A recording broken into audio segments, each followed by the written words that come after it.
dans le prochain épisode de Un si grand soleil. Tandis que Christophe passe à l'action, Louis et Robin se font piéger. Attention, les paragraphes qui suivent contiennent des spoilers sur l'épisode d'Un si grand soleil diffusé lundi soir sur France 2. Si vous ne voulez rien savoir, ne lisez pas ce qui suit. Lundi 3 avril 2023 dans Un si grand soleil. Christophe passe à l'action. Manu n'a pas bien dormi la nuit dernière. En effet, il n'arrête pas de penser à ce qu'il a fait à Régis.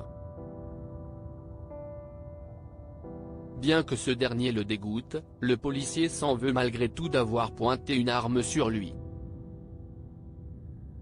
Elle a beau ne pas être d'accord avec ce qu'il a fait, Eve se montre toutefois compréhensive. Selon elle, c'est tout à son honneur de rester humain malgré les horreurs qu'il voit tous les jours.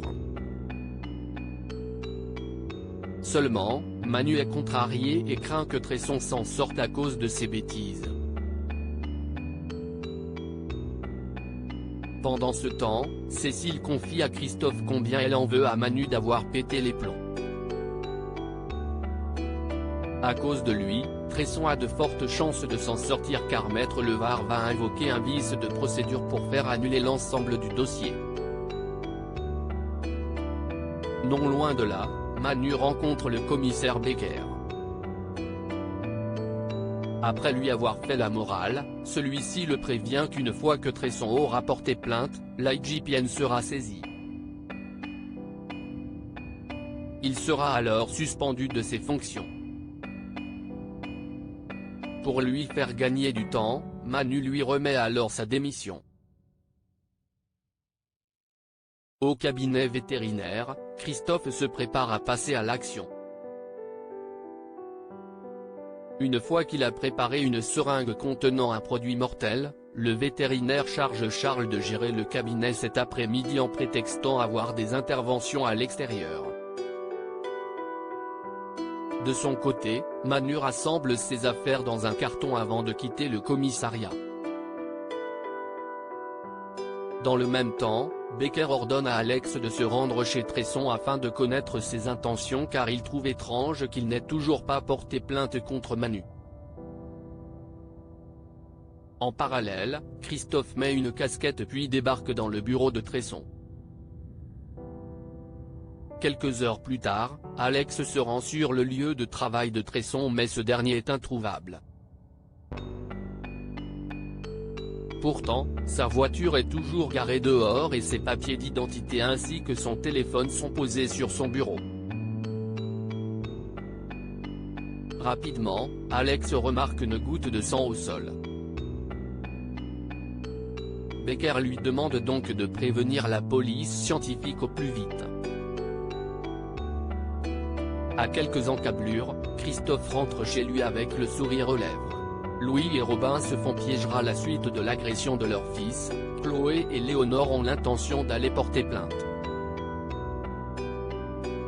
De son côté, Lionel Beaufort, l'homme qui s'en est pris à Robin, a déjà porté plainte contre les deux jeunes hommes pour effraction et coups et blessures. Le bras dans une écharpe, il fait croire qu'il était tranquillement chez lui lorsque les adolescents ont franchi la barrière de sa propriété. Il prétend également qu'ils se sont jetés sur lui pour le tabasser. Une altercation qui lui aurait d'ailleurs coûté une entorse au bras et 7 jours dites. À la demande d'Élise, Beaufort fait ensuite une description de ses agresseurs.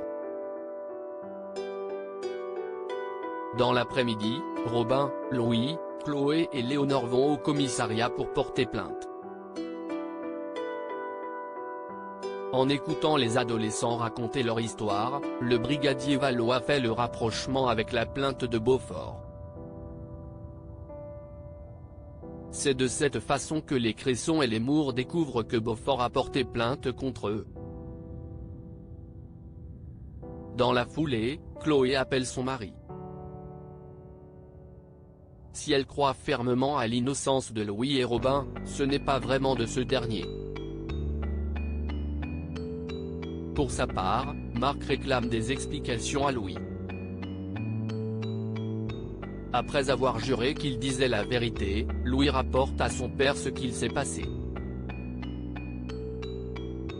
Il se demande alors si avec Robin, il n'aurait pas filmé quelque chose qu'il ne devait pas. Seulement, Louis ne se souvient pas d'avoir vu quelque chose de louche. Selon lui, les deux hommes étaient tout simplement bizarres. Peu après, Marc appelle Chloé pour l'informer de la discussion qu'il a eue avec son fils. Le journaliste propose alors qu'ils se rencontrent pour discuter afin de démêler le vrai du faux.